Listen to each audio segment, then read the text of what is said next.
Hello everyone, Zach here from the Carnival of Randomness on behalf of our sponsor, Upsitnik & Associates. In these unprecedented times, we reflect on our future, both in the next few weeks and months, but also the upcoming years and decades. And it's time to prepare for that future. Upsitnik & Associates has been contacted by many healthcare workers, as well as old and new clients, to prepare wills, powers of attorney, and advance directives, also called a living will. All of you need these documents. So don't say you don't have any assets to speak of, no children or other dependents. Regardless of the circumstances now, you will need a will for today and tomorrow. Al Upsitnik feels so strongly about having wills and other needed documents prepared that Upsitnik & Associates can prepare your will, power of attorney, and living will at no charge. You heard that correct. No charge until the end of 2020. No hidden fees or gimmicks. Al feels so strongly about planning for the future at this time that he is willing to assist you with your future. Trust Upsitnik & Associates, attorneys for 42 years, from the Supreme Court to Alaska and everywhere in between.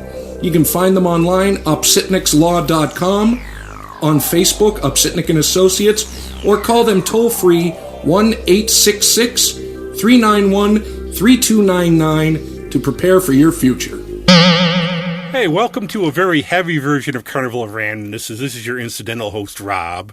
Don't tell anybody. And it's heavy not because we're going to talk about my quarantine weight gain. We're going to talk about metal and some other fun stuff. And we are very blessed with the great and powerful Oz. How you doing? Hey, how's it going? Good. One thing I was going to ask you off the start, the Bauman was here. And I don't like to deal in absolutes, but he said, and I don't know if you saw him, he said Slayer's Farewell Tour is the best show he's ever seen. Did you see it, or did you have to? That was probably one of the best Slayer shows I've seen. I wouldn't say the best show I've seen. I hate that because I just don't what day of the week it is. But I was surprised because the Bauman's gone to many shows, and he said he was blown away. Yeah. And, the weirdest show I've ever seen was probably Slayer at the Penny Arcade years ago, where I go in there, there's these dudes come in wearing the hoods and the cloaks. Oh, really? And I'm looking at them. I'm like, wow, this is...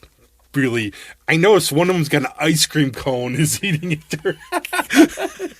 Nothing says metal than a guy eating. I'd always say, because if you went to the arcade in the day, you'd see all in the day. Remember, I grew up during the Satanic Scare, and our parents were always, you're going to get killed. And I remember you'd stop down there, and I'd go to shows there, and you would see all the bikers there, and they lost their toughness when you saw that at Abbott's holding ice cream cones.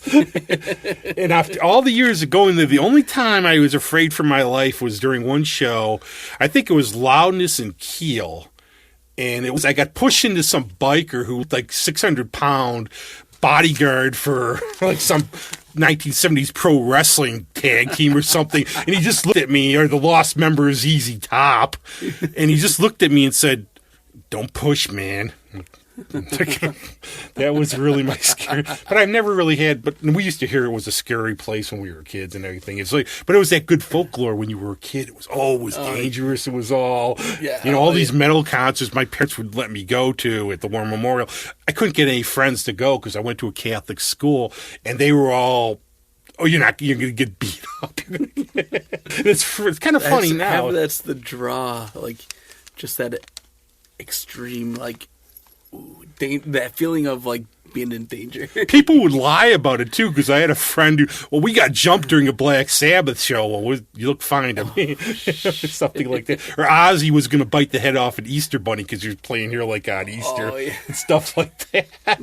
The rumors of those times. Oh, those were all pre-internet rumors. Oh yeah, I love those. Those were good because it was like, it really was. It was like urban legend popped out where I heard. Manson took out his ribs. Yeah, I heard. Or Gene Simmons had this tongue grafted to his face. Yeah, or the other one, the one I heard, it was crazy. Okay, Cheap Trick. Rick Nielsen had the hat stapled to his head. He never took it off. Yeah. But one thing, because we've talked about music a lot, and there was a book, Fargo Rock City, that I always talk about.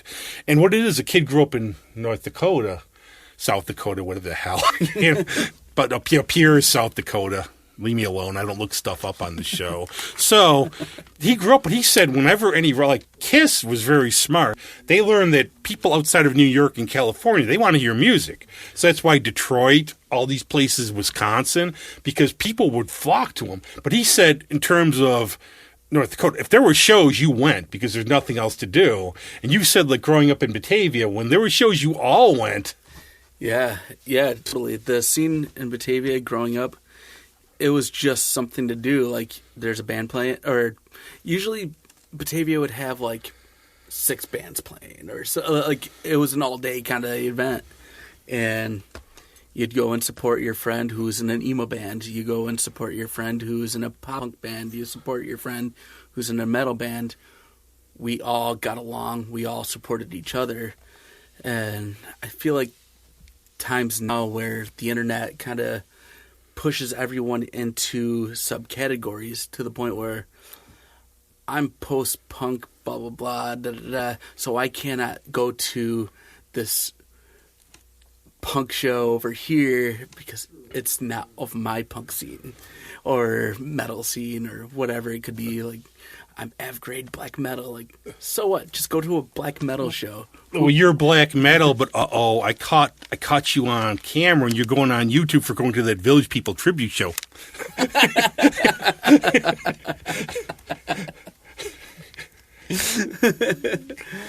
I mean, I do admit, though, there was like one case. It was Shiny Toy Guns. One of my friends kept asking me to go. I had no idea who they were, but I was always, I'll go see a band. I'm fine. It was the only time I've ever gone where I just felt self-conscious because the audience it was like a California band, sort of emo, and they were all young people, and I'm looking at there, and everybody's looking at me like I'm a narc or something. And I remember whoever the opening band was, they came out, they had to be the worst band I've ever seen. I mean, literally the worst. And I'm sitting there, and literally, it's in Water Street, I'm leaning against the wall, and after they stopped one song, I self-consciously slid out, man, these guys suck. And everybody in front of me started looking at me. But I just felt that's the only time I really felt out of place. Not threatened, but I was just like, it was not a crowd where it was some band for teeny boppers. And, a couple dads there, and I'm sitting there in the corner looking sulky with like a, Black Sabbath, Born Again shirt on, something, Live Evil. But otherwise, yeah, I mean, we go, and especially in Rochester, we have so many shows. I'll go to the RPO, then I'll go to the Bug Jar. Right, yeah. Nobody cares. And people, I think what the internet does to us, as we're seeing in these times, especially with isolation, it's sending us back to high school, where you have to be in that clique. You have to be... Absolutely. And everything. But Rochester is the city of cliques. It's massively. I mean, we are at Smugtown for, those weirdos like us who just break the mold and go wherever we feel like. Right. But that's what it reminds me of. But where did you play? Where did they play in Batavia? There used to be a coffee shop, Main Street Coffee, back in the day. I wish that place was still around. It was the main guy used to put on. He used to be a promoter, and he would book with a group of his other friends. They would play. They would rent out the rink in Batavia, way back in the day. The coffee shop, and then sometimes parks, and it wasn't always in Batavia, like Genesee County. Yeah, I have to confess that of all the years living here, I finally found out that Batavia is farther out than Leroy. It took me just because I was in Leroy, and I drove, I'm going the other way to get to Batavia. But I know they have festivals out there too, and like I've heard Kansas have played there, and all these they have the big parks. Yeah. And also, I love the Muck Dogs. I hope they live. If I lived there, I would have gone every day, man. It's just nice park, Warrior Stadium. Just go walk down. I used to live about Bank Street, 4 down the road on Bank Street. Yeah, I lived by the Five Corners there, and technically it's Alba, but right on that Five Corners, it's Stafford, Batavia, Alba. So it's like it's sort of like that because I've gone through, like, for work, I've traveled through the highways and byways in New York. You get the town of, the shire of, the county of. It's hard, it's Ovid, it's this, it's that. So you don't know if you're stepping 1 foot here and 1 foot here. You have no idea. But also, we have to confess, we're talking about different kinds of music. When we've talked about best shows we've ever seen, Elton John is right up there for both of us. Dude, one of the best show I ever seen. I was never a fan until I've seen him live. My mind was blown. Best show. I had the one I lived in. I would say it's second best Paul show. McCartney. Paul McCartney is number one. When I lived in Alexandria, he was coming to the Capitol Center, and one of my friends, we got to go. I said, I don't mind him as much, but he's got to wear all those weird costumes and stuff. So I was like, oh, come on. So I go down there. I don't want to see the duck suit, but he put on just. He's amazing.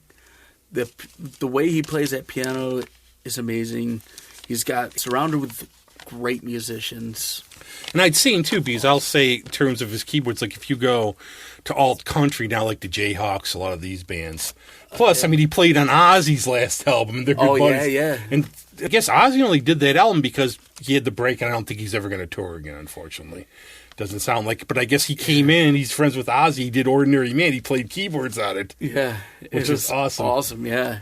And then I guess, like, in terms of gateway things, I used to say drugs, but I don't want to get pulled from the air. What really got you into, like, the music you like now? Was there an album or, like, something when you were younger, like a band you saw? I think I remember listening to Guns N' Roses when they first came out. Like, I was probably, like, 5, 6 years old when the You'd be about came out. 5. Yeah. So I was 3. Instantly turned on by that, like that heavy guitar sound. And then I never really, like, my mom kind of got into some of the hair stuff. She liked her country music. So I was always striving to listen to something heavier. I think I was like 12-ish when Black Album came out. And I was like, wow, something a little heavier than Metallica, than Guns N' Roses. Then I back cataloged Metallica and heavier. Plus, they have the connection from Rochester, too, when they play their album here. Yeah. And it's like the studio's down East Avenue, I think. Yeah. And I know my friend Sammy, he used to do the Door. Not the Door, but we'll talk about shit about doing doors pretty soon, because I will say we are experts on everything because we've done doors at bars. Yeah, so right. we listen to us. Don't listen to these campaigns. Your doorman is always the wise man. No, I have a friend. My friend Kevin, my friend Brian Rowan told me one time. He's in the military. He was in Iraq. He said, "I've never learned to deal with people or deal with situations more from doing a bar." So listen to us. We know what we're talking about. You learn how to read people quick. But Guns N' Roses, what they did for me is you have to remember at the time all this crappy MTV hair metal came out. If you like it, you like it. Or I particularly did. But it's all this fake metal. Then Guns N' Roses came on the scene, and they were heavy. And their roots were like in punk and stuff. If you listen to the Spaghetti Incident, that's great. And I still love... ain't it fun when you die young? Ain't it fun? Ain't it fun? Plus, they had the rock and roll vibe. We're getting a story from Fargo Rock City. He said he met Cinderella one time. And he said they were cool dudes. They were cool. But they were just regular guys, right? Yeah. So he goes to meet Guns N' Roses. Slash comes out of the hotel room, pukes, walks right by him and falls over. And I guess like his assistant said, "Oh, I'm sorry, he had a rough night." And he said, "At least these guys were all fat." Yeah. And I heard all the stories about Axl, like, doing stuff at shows and everything. Yeah, I love Guns N' Roses. I hate, like, they never tried to associate with the hair bands. They always made fun of them, but people caught on thinking, like, oh, they are a hair band. It's like, no, they're a different breed. No, they were a lot heavier. And I remember. And I wouldn't say they were a metal band either. They were just. No, listen to this. Use Your Illusion. And one of the first songs on there, and actually Izzy Stradlin sung, and I said, "This is Exile from Main Street Rolling Stones." Yeah. This is, and I guess what they were going to do before they broke up first time was Slash wanted to do more like Southern country, like Southern hard rock when they broke up. So they were all over. You listen to their albums, it's like punk, this. It's like going to see a Motorhead show, like at the Penny Arcade. I would see all my friends there. There'd be like the metalheads, but there'd be like people who more likely would see punk. They'd come out for Motorhead. I think a cross blend. Oh, totally. Yeah. But I always say, for me, one of the things that I got into too was I found Lakeshore Record Exchange. And this was on Lake Avenue. I don't know if you're familiar with it. And I miss that place. Ron Stein. The thing for us, we found it. You'd go down there every Saturday. So go down there. Okay, what do you got? What do you got? And we'd be those guys. We'd come out, we'd have like the stack albums like this. Be like Hank Williams on the bottom, the Zombies, Slayer on top. And I still remember, like, after Puppets came out, my friend goes in there, "What do you want today?" Slim Whitman. But he would try to turn us on to stuff. And he was good friends with King Diamond. So we got into King Diamond because he was friends with them. But I guess he lives in Dallas by King Diamond now. Oh, wow. So he's really good friends. And the funny part is one of my friends' names is Ron Stein. This is the Ron Stein that Glacier. But that was cool to have because this was before a lot of the other places. You go down because I got Paranoid Wolgarth some albums like that. Yeah. But I got albums like that. But just going down there, he would always try to show us new things that we really liked. And this is like when Metallica, like Exodus, not the first album, Kill 'Em All. I'm thinking of, but then, their second album, Ride the Lightning, and everything. Yeah. But I have heard now the new Armored Saint album. I heard is really. I haven't even listened. My friend the Bauman again said it's fantastic. So. Yeah. Which is cool. I think a lot of these bands that stay around, like I'm still a huge Iron Maiden fan. And when it could be made, why do these bands stay around? Maybe because they're good. Third best show, Iron Maiden. That last Buffalo show, I Maiden a few times, and that one was like a great show. That was cool because my friend's on their fan club, so he's psyched about getting tickets as soon as on the fan club. And they were just great. You wait for Eddie to come out. Yeah. And what they do for their tours, too, I guess, is one tour they'll do a lot of new stuff, do all that. The next tour will be like a throwback, like a lot of the old stuff. Yeah. But I still love, like, when Bruce came out, and the first time I ever saw them was Number on the of the Beast. They toured with Judas Priest. Turned out it was the last show of that tour they were playing on. And I still love when Bruce came out. This is not what to do with the bird when the bird shits on you. The Rime of the Ancient Mariner, which was a later show, but that was the first time I saw him, and I was just hooked to the whole thing. And I really like their Paul Di'Anno stuff too in a lot of ways. Oh, I do too. I really do, and people don't get that. Like Remember Tomorrow, Phantom of the Opera, great songs, and all these. That's the thing; they're just great songs. I always had this thought, like, you always gotta. Usually, when bands always get a second vocalist, they always get somebody that's better, and which there's nothing wrong with that, or the previous singer. But you ever notice, like, a lot of those bands always has like the more of the punk attitude vocalist, then they get rid of that person to get somebody that's more trained, like Black Sabbath, Ozzy, AC/DC, and Iron Maiden. All those guys, like, were always replaced by a more of a classical trained vocalist. Yeah, Dio is like. Some of my friends like the Dio stuff better than the Ozzy stuff, and I'll go, I think it's different. I like them both. Whenever somebody puts that perspective in me, I'm like, oh, Iommi is the guy.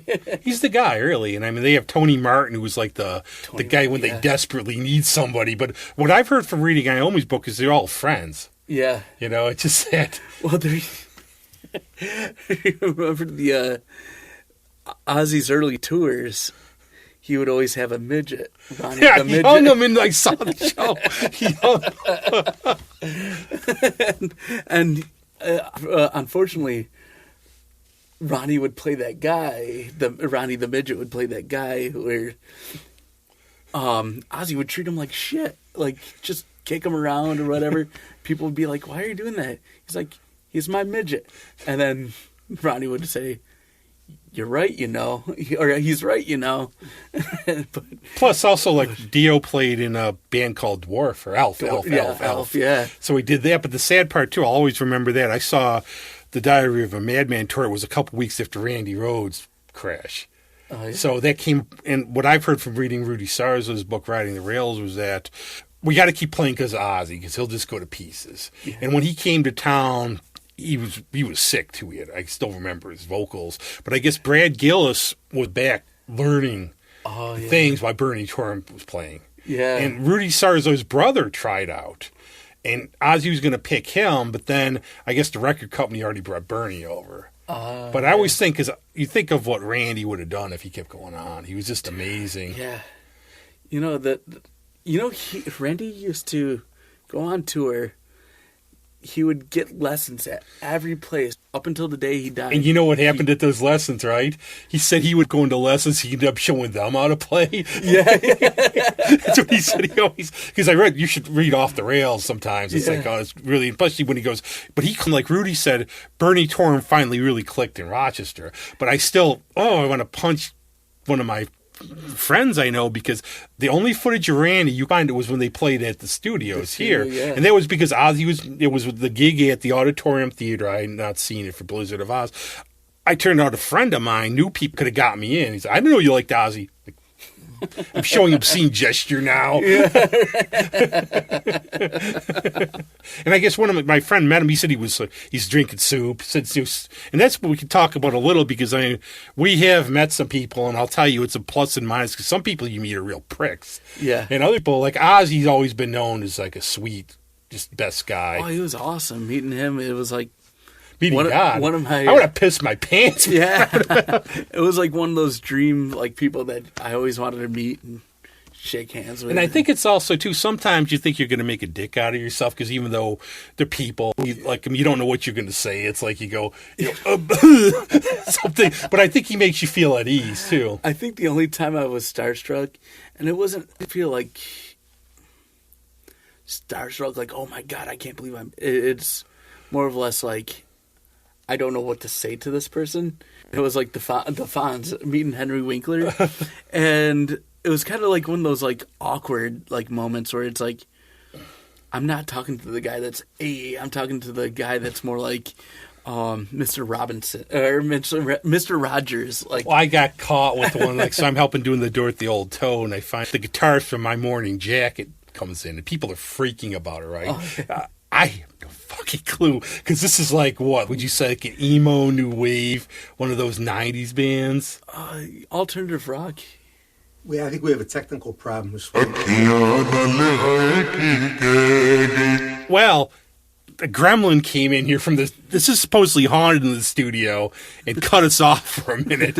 I didn't know My Morning Jacket offended people. They're a 90s band. But what happened, did you see the ghost? You see it? I didn't see the ghost. Looked like Booberry. But what happened was, so I'm there. My Morning Jacket, the guitarist, I forgot his name. Go talk to him, you know, music. And I go up there. It's really nice to meet you. He's like, I'm going to lie through my teeth and really big fan. He's like, oh, what song do you like? And I just said, well, excuse me, I'm kind of nervous now. What do I say? But it was just funny because, again, it's like I really didn't know. Like, I might have known one album. You know, you hear the names of so many groups you've never... Yeah. But I know one we agree. I mean, Alice Cooper I've heard also very nice. And I saw his show with Hailstone. Oh, yeah, that was a good show, too. I actually thought, you get to be my age and you realize your death is anon. So I actually almost shelled out $600. I didn't do it. Especially taking care of my dad. I didn't have any money. There was a show in Pittsburgh. You could have gone down there, could have been on stage, helped chop somebody's head off with the guillotine and kick balloons around. And I thought about doing it. That'd be pretty sweet. I'm like, okay, can I, I had the credit card out going, what's some more debt at this point? It's important, it's essential, but I just didn't do it. But the thing about Bruce Dickinson, too, if you've read his book and everything, this man's done so much and overcome cancer, too. Yeah. I did it was kind of like a meet and greet, but they kind of pushed you along. Well, you know what? Probably so many people, they probably got a... Yeah, we were in New York, and he was doing the book signing of his last book he wrote. So it was just kind of pushed you along. You didn't get pictures taken, which, I'm more of a picture guy than an autograph guy. I am too. I like to tell people also, I like your work and everything, but one of the ones was Saxon they played a gig, and think about, you go to see Saxon at the Penny Arcade. They play festivals in Europe and headline them. Yeah. So I had their album, like, I might as well have them sign it, a Biff. And so I made total ass of myself. I was young. I go up there, Mr. Bifford, blah, blah, blah, I really love you. Blah, blah, blah. Keep going on. I want to, I love watch this guys. I love going on. Waiting for his response. He's sitting there. This marker's fucked. He couldn't say, wouldn't work on it. That's what he said to me. But I remember meeting Queens right before they were popular when they opened for Kiss. And the one guy we always said was like a douchebag, that was Ted Nugent. I met him. And I heard so many stories, and I have friends who, he must have lived in Arizona for a while, or maybe at Beauty's Ranch. They lived right by him. They said he was just a prick. And I've heard stories. They just did other stories reading about what an arrogant freaking... Yeah, I had friends that apparently they had relatives that lived by near him or something. Yeah, you too. So. He was like, maybe it was you that was telling me that. Yeah. Just like the ego that the guy has, Yeah. like, I can do whatever I want. This is my country, whatever, you know. Because in terms of politics, too, like, for example, Charlie Daniels passed away recently. He was a well-known right-winger conservative. Nobody doesn't like Charlie Daniels because he's a nice dude, down to earth, whereas this guy's going around just being doesn't make you really like his thing. Yeah. I was a fan until I met him, and I'm like... The thing is, you can like the music, I know there's some things we probably don't agree on with some artists, but I like their music, unless it turns out they're like with, 5-year-olds doing sick shit or whatever, I'm not going to pay attention to them. But when they turn out to be assholes. Yeah, I feel like my connection with a lot of music is like, it helps me like your music if I like you as a person. Like, I think that has a big bind there too. And then sometimes the most arrogant people are the least talented people. They are. That's the thing too. Well, I had one again. I went to school in Albany for a year, and my roommate again got me. We have to go see Susan Vega, and the only thing I knew about Susan Vega was the Smithereens worked for, so I had something to say, right? Yeah. So I went to see her. Her music's it is what it is. You like it or you don't. She came up to the bar. So we're talking to her. She's signing my friend's ticket. She stopped when I was talking. You could tell she was actually really listening. And just the way she was so nice, I would go out of my way just to support her and everything. Yeah. Whereas some people, though, you get some artists where you go, they were nice, I'm disappointed. A friend met John Waters, said, how was he, Jed? How was he? It stunk. He was actually a nice guy. That's funny. Get you imagine? Like, you weren't a Johnny Ron if you met him. Yeah. Oh, he said thank you. But now we have the one connection too. Again, is the bug jar. And how did you find your way into this horrible business of doing the door? I started working at Montage when I got out of college. I was fresh out of college. Well, I quit college, and I was a Photoshop. Like, I loved doing Photoshop and stuff, and I went into college for radio broadcasting. I was already working at another radio station in Batavia. So Randy's like, well, you kind of know promotion in a way, I guess, and you can use Photoshop. Why don't you make some flyers for me, and you come into the show? Next thing is... his main security guard that was working for him left, so he's like, I need a security guard. You're a big guy. You're kind of scary. Okay, so, this disproves the rumor for us doing door that they kidnap our families, and they say you're going to do door, we're going to kill your families and loved ones. We actually do. We get dragged into this somehow. And I do want to say, too, like in terms of radio and stuff, I found like doing this show, there's all kinds you could take classes on doing these. The way you do it is you learn how to do it by doing it. Yeah, you might know that, like the technical stuff, obviously for radio. Yeah, but you can learn that. But I think that's the best ways to learn. But I remember a lot of shows at Montage. Sure. Yeah. Yeah. He got me roped into it. Next thing I was getting my security license, and me and Randy had a falling out, and we are friends now. Again, we hatched things over after a nice beer, and if only we could solve all the world problems like that, Yeah. So after that, after I left Montage, I started working at Bug Jar. I'm like, hey, I'm a package deal. I'm a promoter and a security guard. And the thing, I can go back, and this is actually, I'm pretty sure the 30th year it's open. And probably with all the crap going on, we're not going to do tons. But I remember the first night it opened, it was back in and I was like 8 years old, but I looked a lot older. So went down. My friends lived on Priam by Woody's. We stopped down, and it used to be Rosie's, a different type of bar. Let's just say that. And they said there's a bar open over there. Want to go check it out? So we were outside. My friends first went in. They come out. You got to check this place out. And this is where all the stuff was on the ceiling, which I could say for out-of-towners or people who came in high or drunk who never been there, watching them look at the decor has always been a pleasure for me. Oh yeah, the jaw drop. It's like, dude. Let's see. But what I heard now too, because I ended up going away and living away a lot of the '90s, was at first, and if you don't know, you have to ask. I actually have to ask Bobby this sometime. At first, they didn't feature music. Yeah, it was a dance club. See, I did not know that until one of my friends, because like I said, I pretty much lived here till 91. Then I was gone for a lot of the 90s, so I didn't realize. But he would say he loved it. Him and his friend loved it because he said everybody went there. You go in, see the punks, the people in business suits. Yeah, it was an alternative dance club. It wasn't... I don't know what came first, if it was Vertex or Bugjar or...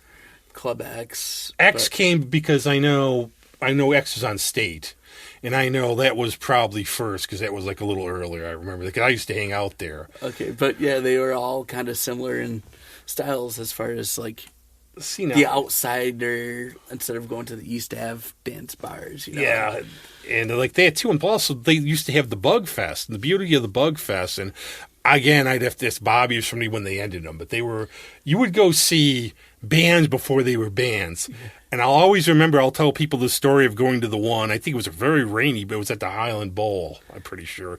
And again, don't quote me because I'm making this stuff up as I go along, memory fades, but I know what happened. The White Stripes played there. Yeah. This was before they were the White Stripes. Actually, if you type in bug jar, there would be no fun on the show if you do it though. Yeah. you Google bug jar, you'll see some pictures of the White Stripes playing Bug Bowl. It's really cool, though. It's like all these bands. Plus, there's also Blast from the Past there, because you've seen Blue Cheer there. You know what? I was in college when I discovered Blue Cheer. I got a demo. Okay, not the drug, the band. Right? Yeah. I got the demo of the band, and I loved it, and I kind of backburned it, and I think because I got caught up to listen to something else. Then I went back to the Blue Cheer CD, and I'm like, oh my God, this band is fucking awesome. I had found out about them by fluke, really, because what happened was friends of mine who were musicians, one of their players, and I'm going to goof this up, I always do, either the guitarist or the drummers from Rochester now. They picked him up from here. Oh, I didn't know that. And I always mess it up. It's not Dickie Peterson, he passed away, but, Dickie. But it's either the guitarist or the drummer. He's been in here, but they picked him up, so they were recording here. And one of my friends got me an autographed picture of him. And that's why then I started playing their stuff and going, this was prototype metal. For heavy is all... Yeah, that was definitely... And I've seen a couple of people who I know, like my friend, Richie Eddie Kirk. I remember he was at the show, and he said to me after, he's like, in awe, that's the best show I've ever seen. But we've seen like some of these bands like the Saints, especially for like the Saints were another band I've seen that was really good. Yeah. The Electric Prunes. Oh, that had been amazing. The thing about Dickie Peterson too, if you ever met him, it's like this guy. He owns a farm. He used to own a farm with chickens and stuff in Big Sur. The guy's like, with this comes like this. It's like Ronnie James Dio on you. But they great storytellers. I hung out with them, just very personable. Yeah. He was telling me about they were in the hotel, he says, when Janis Joplin died, and they said they were taking her out and everything. Wow. So, and I love listening to people like that, hear all these stories firsthand. Yeah. And I don't know sometimes how we would get bands like that, like Agent Orange. Yeah. Kid Creole and the Monkey Boys. Yeah. And I always remember, this is one of the things I've been bringing out this year, I think because of us, the groups we associate in, we think everybody likes what we like. And I started to use the term squares again. Yeah. There's us and there's the outside world. Yeah. In terms of music taste. And... like, for example, when the Fleshtones played, one of the best shows I've ever seen at the Bugger, there were like 34 people. Kenny Rogers sold out the War Memorial that night. Oh, geez. And I'm just thinking, because I'll mention bands and people will look at me. I remember taking a side job one time for Christmas, and there was the guy there. He was the music guy. He knew every band, right? Every band. I listened to everything. I just said, have you heard Nick Lowe's latest Christmas album? Who's Nick Lowe? I think he knew Tom Petty, though. Yeah. That's what gets me now, though, is like you see some of these, like, Exodus records at Target or something. Yeah, right? It's like, how many people go to those shows? Yeah, right? Seriously. But there is like that underground, because for us, too, I'll never get into an argument, maybe if you have Will Carroll on, he might know, where the first punk things, I would say it was more Scourge's New Wave Idols for me. Oh, yeah. It was like a place down by Liberty Pole, and they had all these type of bands. You know, and you can Google them online. They'll tell you all the, All you know, some of the dwarves. Yeah. And they played the bug jar, too. That's fun. But I remember, like, that's amazing, too, where they look for people in terms of people who don't just want to go see the average. You know, that's why I wasn't popular in high school, because I remember trying to make Gun Club. You know, these days, if I said I was going to bring Gun Club to school, they'd probably arrest me. Yeah, right. But I bring Gun Club tapes, and people would say they'd be listening to, you know, big town, like here, you know, it was all Journey, REO, Styx, all the big, you know, those type of bands. You know, more power to them. But I would give these out, and I'd ask for reviews and go, man, these suck. That's all I ever heard. Why don't you use some good music? You know, which gets me now, because then I see what cracks me up then was like nobody liked the Ramones, and I liked the Ramones. And I was like, now every idiot goes around with their Ramones stuff on. Hey, what's your favorite Ramones song? What? Who?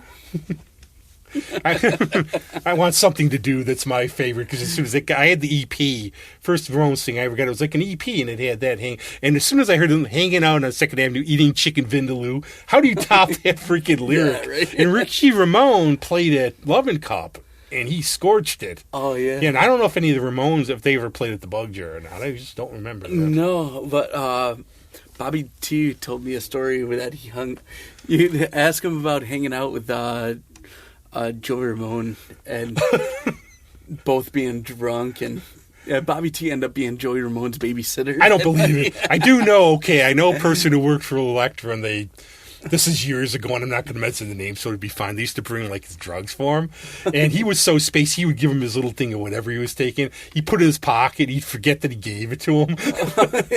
And it was a weird band, because, like, Johnny's, like, this right-wing guy. I guess, like, Joey's was, like, a real hippie and everything. Yeah. But they were literally one of the loudest bands I've ever seen.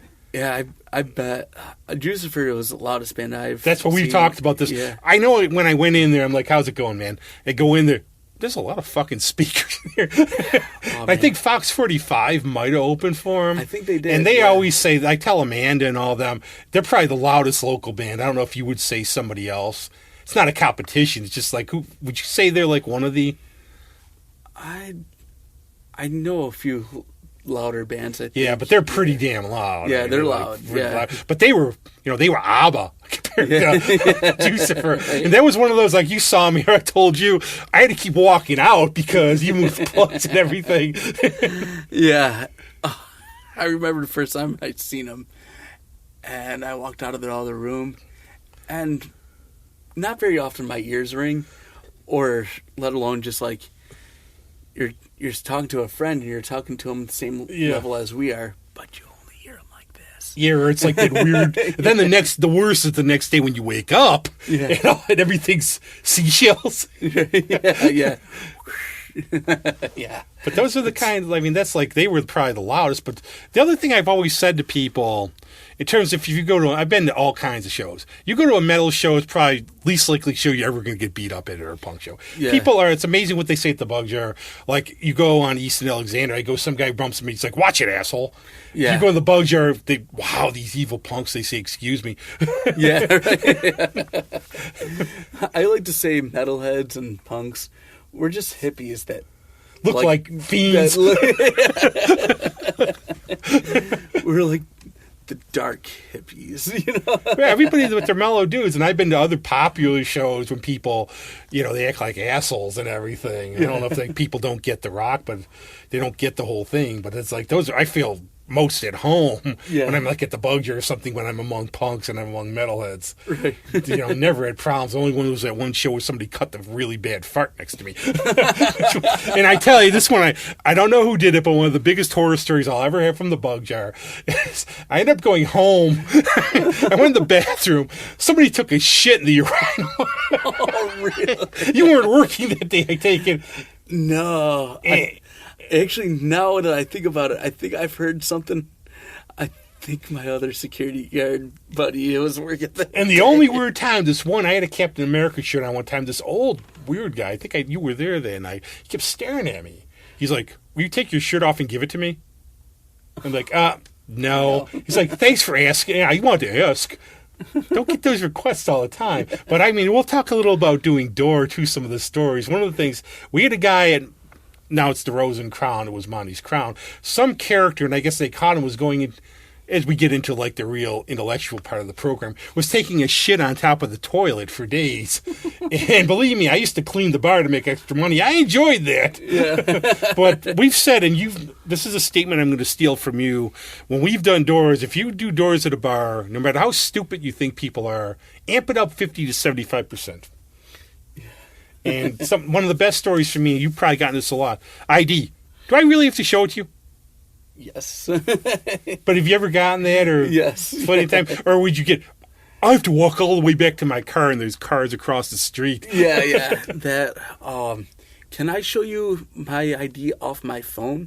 No, I don't know you. You could be a Photoshop pro. Like, why would I want to take your ID off of your cell phone? Or another good one. Can I show you my Apple ID? What? Or we had the one, this is my friend Mike Batista. At the Old Toad, person comes up, she got a medical ID. Okay, if you look at a medical ID, there's not a date of birth, right? Just saying, no, we need someone with date of birth. But I'm in medical school, I must be of age. My friend doesn't miss a beat, takes a puff of a cigarette. Doogie Howser was a doctor. That's great. And the thing is, though, too, like I found, especially like on East and Alexander, you could spot like the people who were going to cause trouble, right? And you were like, God damn, do I have to let them in? Because I flipped. I literally, there was it was Halloween one year, and I was doing the door at the corner. And this was when like the Coyote Joe's. This was like before these bars were there. They had they were all just meat markets and everything. I literally saying, I got to stop doing this for a while or I'm going to hit somebody because the attitudes of people were so atrocious. Yeah. And I had like for Skylark, okay? And Skylark's like this oasis there, but like a couple times I'll park down East and Alexander, I'll go to Little, then I'll come down to Skylark. So I made the mistake of doing that. Whatever band played, doesn't matter. I decided to walk down East and Alexander instead of cutting the other way. I walked into like a riot or something with all these. It was, I guess, every weekend for a while. It was all like that crowd, frat boys, and all the polo shirt wearing, cologne wearing types. But Prop collar. Yeah, and the police cars. Because I remember I would show up. I used to clean the bars too, cheap extra money, right? Yeah. And so I go to park. In the good old days, I get hit up by a hooker or some guy giving me a good spiel. My favorite guy, there was always, can you help me out? I'm hungry. Like, dude, I would, but why don't you just move your hand from behind your back where you got the sandwich? Yeah. And some of they would do that, but there would be like some of these things on the weekends. It was horrible. Then you go down to Bug Jar or anywhere else, be peaceful. Yeah, exactly. And people don't get that. It's like, I still look at that, but that's, why. But like, I still remember in terms of now, how's quarantine affected you with all this? Well, pretty much I'll set the stage a little. We're in January, February. Then I've got stuff. I've been calling this the email ticket refunds because throughout the year, all the shows I've been going to, I've been getting money back because of all this. Yeah, I've been working at a few different bars. Right now, I've been working at Marshall Street, and I admit I love the Owl House.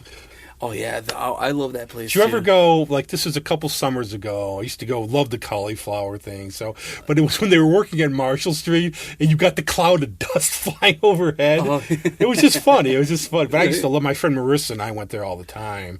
But I just love there's like a cloud flying over all the time. But it was like a simple thing, and I'll use this example. Last Halloween, I take my dad out for pumpkin ice cream. Go back to the night. It's all windy, rainy. I come out to Skylark afterwards and see the bands. I look at you and like, oh, what the hell mask are you wearing, dude? But, we're among friends and everything. You go down there, you have a good time, go home. Now, if you're going out, you have to get the mask, the disinfected. You have to debate where you're going to sit. Is it open? It's just that basic freedom. Yeah.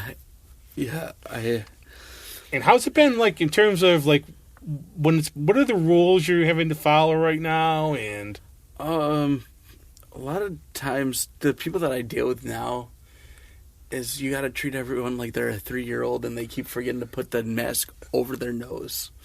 I saw, dude.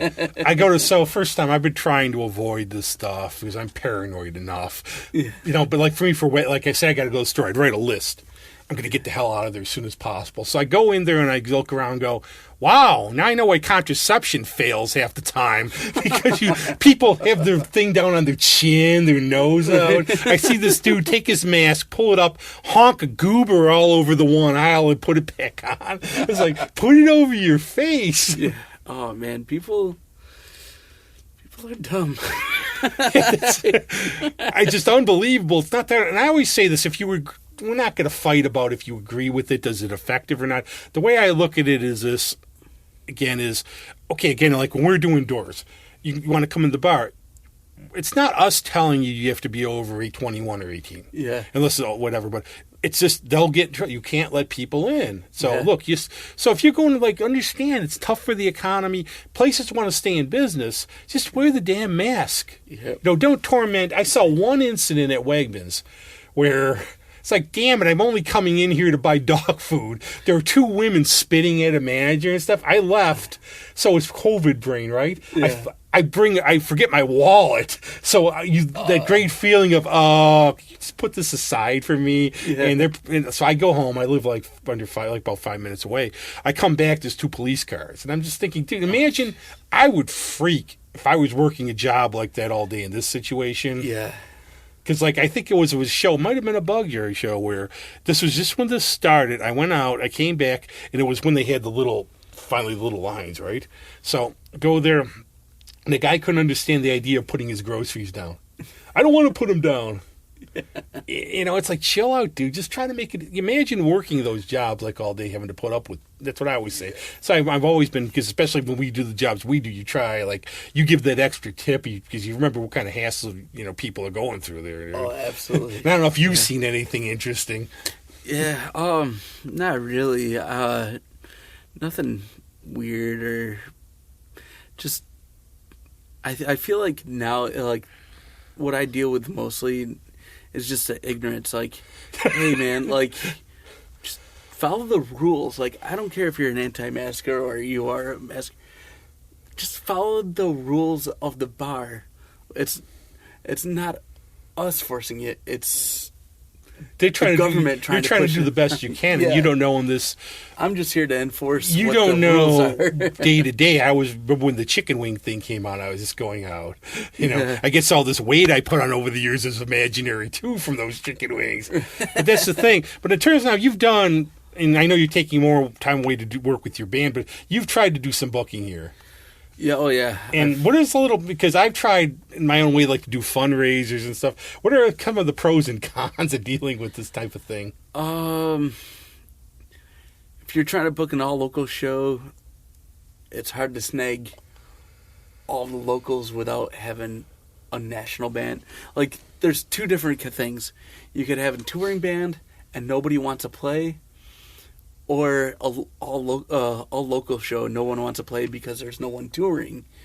And in order to get that certain band to play, somebody has to be a friend of the band of touring, or it's somebody that's huge.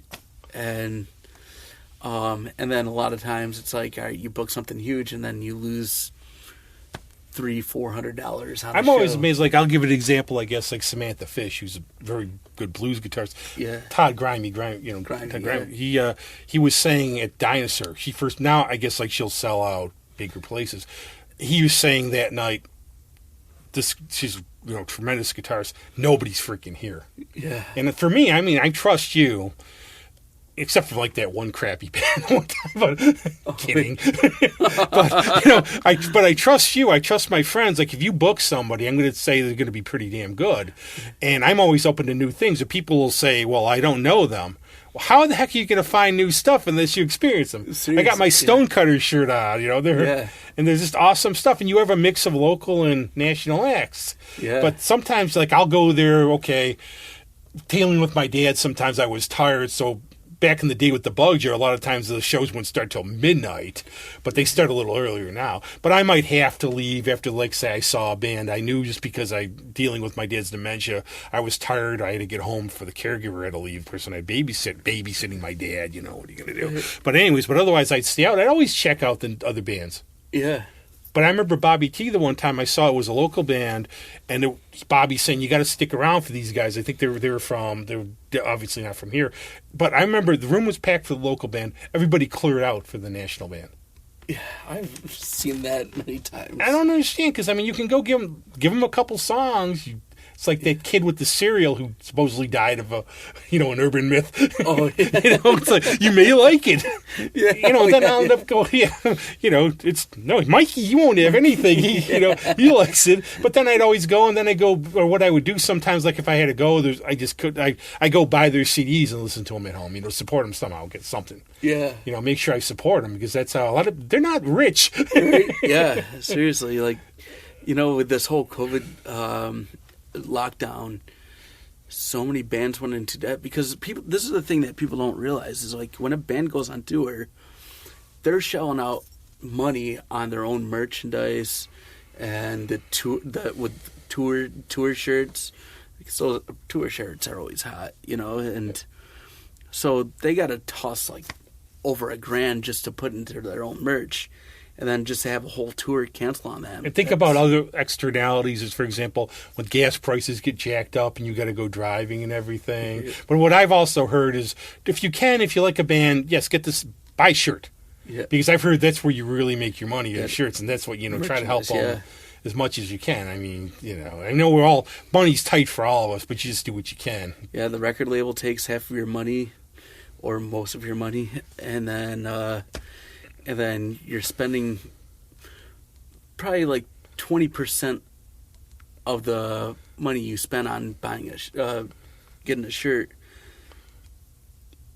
goes to the company that makes a shirt, and then the rest of the... Yeah, and I do know, because back in the day, like in the 70s, that's when, like, Zeppelin, all these other tours, you made so much money off your albums. That's when they had the crazy extravagant tours, like the bands like Aerosmith or Van Halen, who you had to take the brown M&Ms out of their cup, or think Kiss or somebody. Supposedly, I've had that situation on You've had to do that? Oh, you've had some weird ones? Yeah. But, or they'd fly exotic hookers in from New Orleans, or have all their parties, have their own jet airplanes, but now, albums don't sell for squat, so they got to make money on tour. Okay, you don't have to name the band, but have you had a couple weird? I totally have. Don't have to just. It's going way back. So my buddy was the runner, and it was a pretty significant big name musician, and the musician wanted Bud Light. So.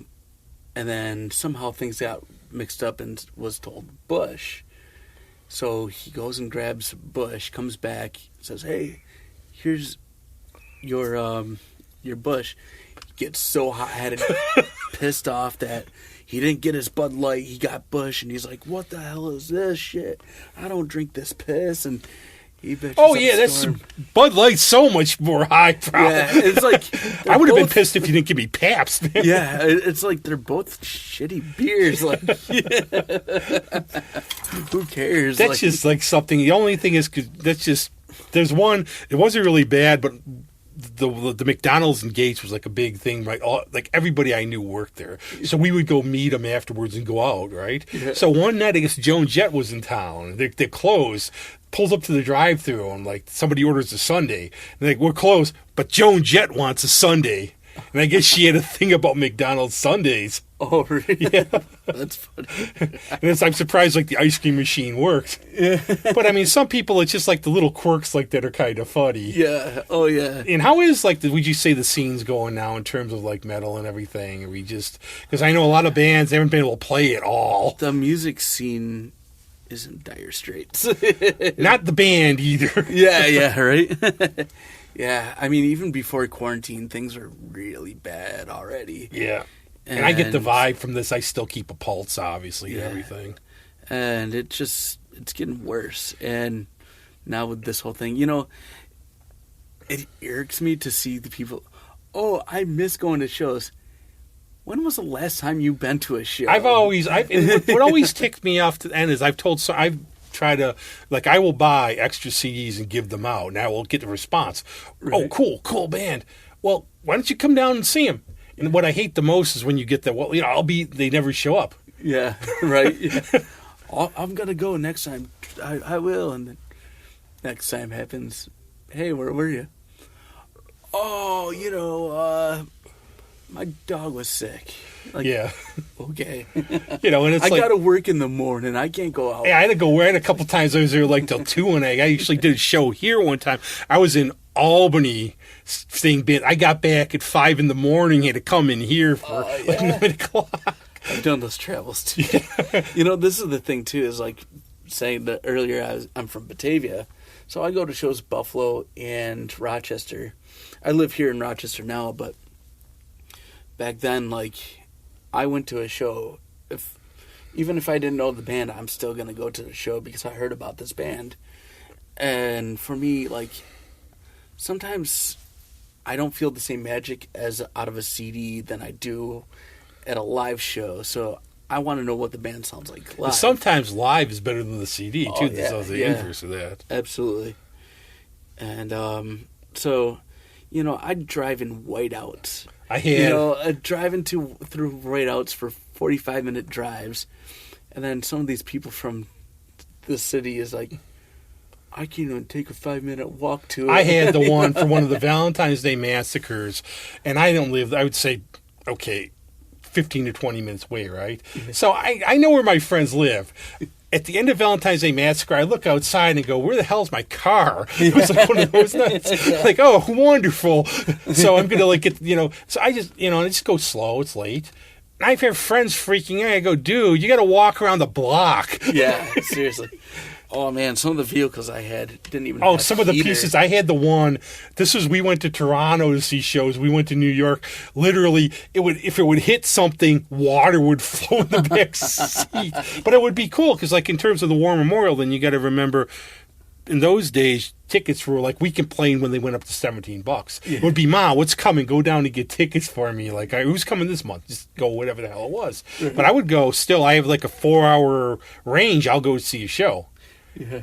Everything like that. 4, even maybe more, 4 to say between that and 6. I went to the Beacon Theater just to go see a show in New York. Now, when I got to New York proper, I swore my head off. But, like, I went to Philadelphia to see Nick Cave, and I was going to go do that again. And I know you've gone to see Sabbath down in New York. Yeah. So, but that was the thing, was the adventure, too. It was the road trip. Yeah. To see him and fun. Or I love, like, showing up at, like, I'll go see bands from here in Albany, and I'll pop in, and nobody knows who they are. But the best thing for me, it almost worked out. Greg Townsend was in London playing at the Red Lion. I actually took a trip. My last vacation was like 10 years ago. I was in London. I missed him by 3 days. I was just going to walk in there nonchalantly, and I decided to come to the show. But too, I always saying, I don't have to tell you, I say this all the time, and I try to do this with the show as much as I can. Support damn local music. Oh, totally, absolutely. Because you'll find a lot of really good stuff, and you'll be special. My friend from Buffalo just posted up something. I had to share it. I might be slightly off on it, but everybody's like, support your bars and restaurants, but no one ever says support your artist. Yeah. And someday you're going to have that regret of, like, not supporting your favorite band because your favorite bar is shut down or whatever. It's the camaraderie, too. It's like, I've met so many friends. How did I meet them? Just because we started running into each other at shows. Yeah, it's funny that you say that because, like, how many people are like, oh, you're so lucky you met this person. I'm like, yeah, well, I've been going to shows and meeting the bands. What freaks me out, though, is there's been a couple times, like, I've been at bars, some musician will come up, they know me, I have no idea who the hell they are. I've been there, too. I've been there a lot. I've been there, like, hey, and I've heard everybody knows me. You're a legend. Like, how do you know me? Oh, so they know the time I was drunk and fell over and smashed my face on the... it's like doing one of those. But the other thing, too, is we have to just talk about a little... These are tough times around here, obviously. Yeah. And I just hope, with all these things going on, they calm down. We find some kind of, peace for it and everything. Because I hate to see anything, happen to people or anything else. Yeah. And it's just tough. And I know, like, there are good cops and there's bad cops. It's just like we say that. But I think one of the big problems is always, okay, when there are bad ones, you got to do something about them. Yeah. You can't cover it up. And I know, don't say, oh, this is just, there's one story I keep thinking of. This is from years ago. My friend Phil, he's Jamaican. It's important for the story, right? So we go to visit a friend in Georgia. So I'm driving. And in those days, I probably drove 120 at the least. Yeah. Go down there, no incidents. So going back, he's going to start driving. It's night. I'm asleep. He said a cop followed us for 4 miles, doing nothing, pulls him over, takes him, did nothing, gets him out of the car. He had opened the trunk and harasses him, lets him go. I slept through the whole thing. They didn't even say anything to me. And I'm thinking, gee, I wonder why they pulled him over and he wasn't doing anything. That's crazy. So, and Yeah, everybody's just got to be nice. I think a lot of people were so divided these days. And I always say, I hate to think of like social media. Some people are going to go out and find they don't have any friends anymore. Yeah, right. Because I always try to, you see my posts. I mean, we do try to offend people on purpose every now and then. But we do funny stuff too. We try to make people think. But I will never tell anybody, you vote for whatever. You're always going to be my friend. Yeah, exactly. Like, moral of the story, don't be an asshole. That's my biggest thing. Are you a dick? But let's talk too. It's been very great having you on. But we got a big important thing now. A big project that's I want to have backstage. Your band. How's it going? Tell us about it. Things are good. We got a new drummer, and he's. Why is it what the hell with drummers? It's like literally kids. You want to living. You want to hang out with the rock band. You don't have to learn how to play. Just become a drummer. What did these guys blow up or something? Is Spinal Tap? Oh man. Well, our first drummer, he was a great drummer, and he's the one that's on this. And what's the band's name? Necrostalker. I don't need you to pronounce it because of my context. I can't see that well. Yeah, Necrostalker. Perfect for t-shirts. Yeah. And so this drummer, he was just kind of. I think he had some issue, personal things that he needed to settle out. So he said, "Hey, I'm done," and he left after a pretty fun show at the Crown, actually, and it sucks because I like jamming with him. He was funny. We had one years ago, actually, one of the bands. I had a band called Feedback, and the reason we called them Feedback is because we had no money, so we had like $15 amps. But one of the guys, we found our problem was with bass players. Oh yeah. But one of them, I guess, started seeing ghosts. Well, funny story about bass players. I'm the bass player, and the thing is, ever since I was a kid, learning how to play guitar, and I'm a noodler. I like to noodle and shred, and I became a promoter because I was scouting for bandmates to becoming that guy that books bands that doesn't play instruments, and I had to break that mold out of people's heads. No, I'm a musician. I'm here because I am a musician. I'm trying to find other people to jam with. So, and after so long, it's hey, I play guitar. Let's jam. No, my cousin plays guitar. He's in my band. My whatever. Da da da. So guitars are a dime a dozen, and I'll tell you what, a lot of guitarists are out there that shouldn't even have a guitar in their hand. Yes, that's why. It's like me. When we played, they'd make sure I didn't have a mic in front of me, so I couldn't even sing background vocals.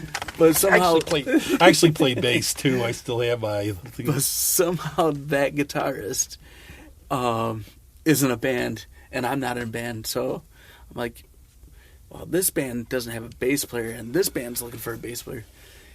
I go out and buy a bass. Hey, I play bass. Hey, you want to jam with us? Okay. I think that's the thing, too, and I've seen, some bands, some friends who try to put together bands, they can't get it in sync because you just get a bunch of guys, you find you get some chemistry and you like each other. You go from there. Yeah. I mean, you just come in. I've seen some really good bands, and again, these are, some cover bands where I knew the people, they were, in terms of musicianship, great, but you could see they could have fallen asleep on stage because they were just doing it for the money. But you get some people who like to play and have a good time, and I think I always say, don't go into it like you're going to be rich. You're probably not going to be. No. Go in that you're going to have a good time, and some people, I've always loved the response when you look in the audience and people are digging the music too. Yeah, They're not throwing absolutely. shit at you. Yeah, totally. Yeah, that's pretty much that's how I fell into this band. And you do your original stuff, I take it. Yeah, Now, would you I'll ever be just- up to like doing an ABBA cover or something, like something really funny, like done metal? I think it would be interesting. I always look at like doing it, like taking some kind of song and just like turning into like a metal death anthem that's like, you know, Dancing Queen or when we were practicing with our old drummer, he would like to play the, I Have the Tiger, dun, dun, dun, dun.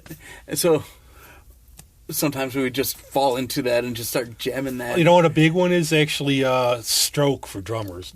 Oh yeah, It's okay to play, just don't wear that weird puffy shirt you ever did in the video.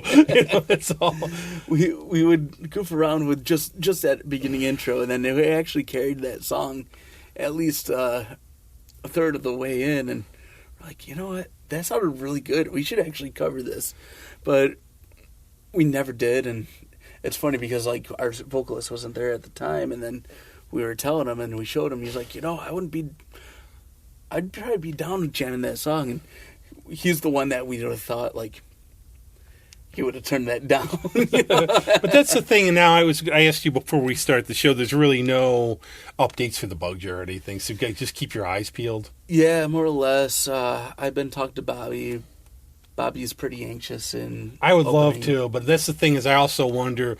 We're all anxious. Yeah, actually. and I know some friends are like almost in hiding. Yeah, And I've gone to a few shows, mostly at Abilene. It's been Danny's done a good job. It's the isolation, but they have an outdoor back. We don't at the Bug Jar, obviously. Right. And it's just weird. You think some people are going to be real anxious to go out. Other people are. I hate the word, but it's like a new normal. We're used to being the way we are and everything else.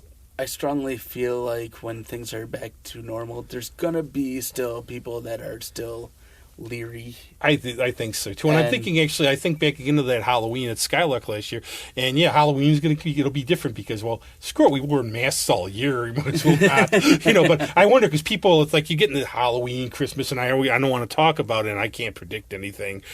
That flu season, all this. I think a lot of ways we need a vaccine, or hopefully the nuts are right after the presidential election. The sun will come up, everything will be back to normal. It was the Illuminati planted all this crap.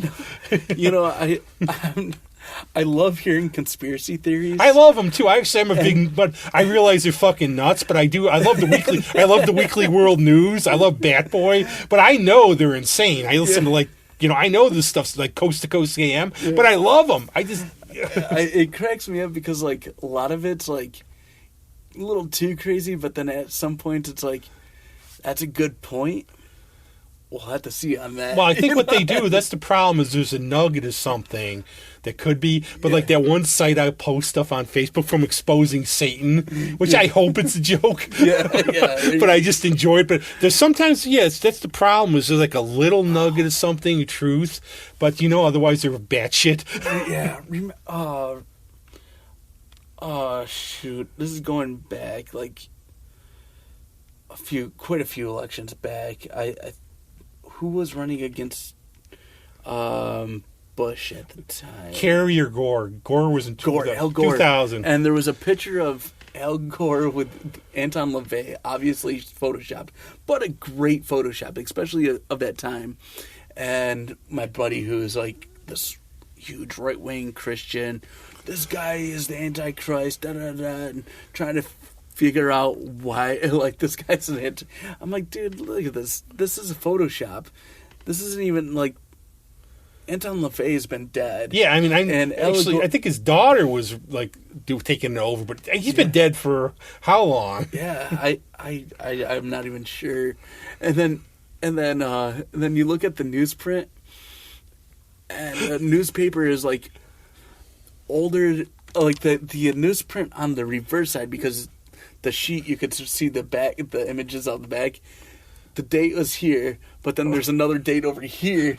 So whoever photoshopped it didn't really notice to Photoshop out the date on the reverse side. Some people believe, because a couple, like, I'll write satirical stuff sometimes, and I will get, like, some people they'll take it literally. And yeah. You could read my stuff and just go, what the fuck is he talking about? Yeah. But I don't mean it. But some people will just take it as It's literal. like, you don't see this as a joke? I hope my audience is a little more clever. Yeah. Oh my god. But then I do it all for humor too. And people who know me too, they're like, but some people I can't get. Like, I'm trying to be straight faced when I'm writing this stuff. But thanks for coming on, man. Plus, it's really good to see you, because otherwise too. I see you. Now we're going to play something from this, so cover your ears a little bit. But would you want to introduce your cut you want to play here? Yeah, I think Bloodstained. It's the title album. That's a crowd pleaser of an. And where can we get this still? Is there other places, or we have to wait for your shows now? You can wait for our shows, our record label. We're signed to Severed Records. And they'll pull us. No, you know what happens? Every time on the show, we'll get flagged. And all it means is, we're doing the show. All profits would go to you, but I have the artist on the show and they flag us. So, oh, really? So Wow. we're bad. Yeah, no. The label's cool. Barrett's one of my best friends. So next time, dim the lights, play this album, raise the Smurfs in the pentagram, and call them forth to do your bidding. And thanks, Oz, man. Great to see you. Absolutely, you too. Hope you had a good time. Oh, yeah. Cheers.